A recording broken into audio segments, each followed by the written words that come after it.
My name is Joel, and I'll be presenting Auxiliary Tasks Speed Up Learning PointGoal Navigation.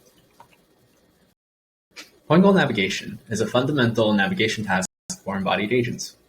The agent is tasked with navigating to and stopping at fixed goal coordinates in the environment. We consider agents with RGB visual input and a GPS and compass localization sensor. This sensor suite, along with training in photorealistic environments, is designed to ease sim-to-real transfer. The state-of-the-art on PointNav, DD-PPO, shows RL objectives alone can train the agent to navigate nearly perfectly in unseen test time environments. Nonetheless, learning representations in visually complex environments has high sample complexity. DD-PPO's near-perfect agent requires 6 GPU months. Thus, we ask how we can accelerate the DD-PPO agent. One simple method of reducing sample complexity is to construct auxiliary tasks that are optimized along with the main objective. How can they be applied to our PointNav agent? Well, our baseline consists of a visual CNN, which feeds into a recurrent module. This recurrent module holds the agent's belief state of the environment based on accumulated sensor input. This recurrent state is read out by the policy head for RL losses. Analogously, we can add auxiliary heads to the belief module to calculate auxiliary losses.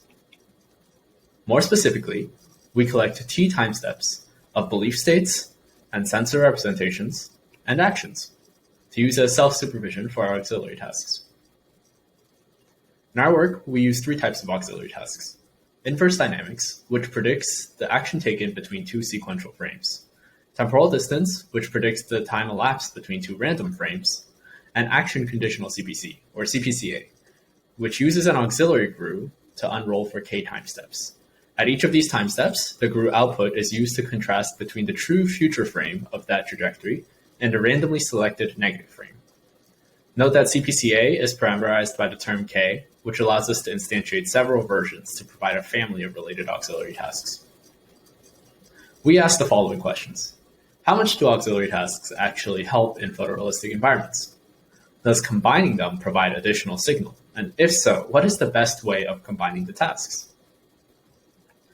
Here we show the scheme with our best single task, CPCA with a horizon of 16 steps. It shows that single tasks are effective, providing a compelling 20% gain in SPL for minimal implementation complexity. Next, we verified that combining losses by simply adding them can improve the agent.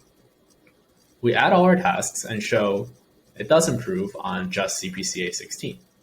However, in applying them, it's unclear how we should weight the influence of the different objectives.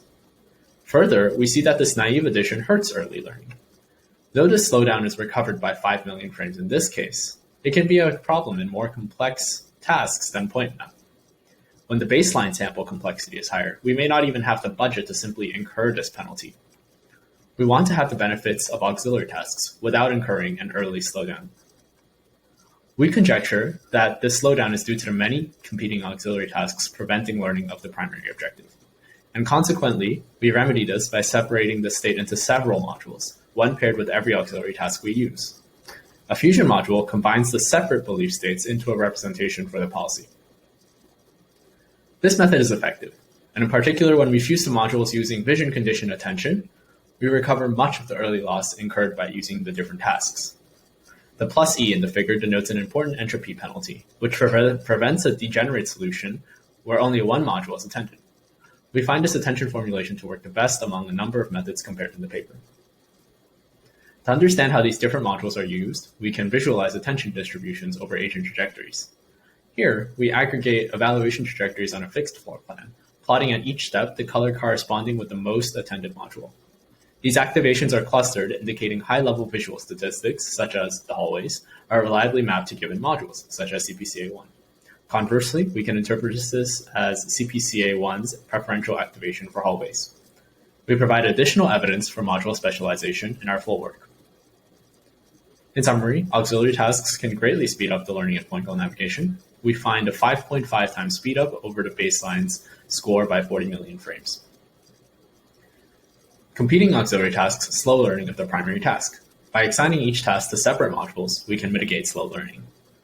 And once trained, these modules gain a degree of functional specialization. Thank you.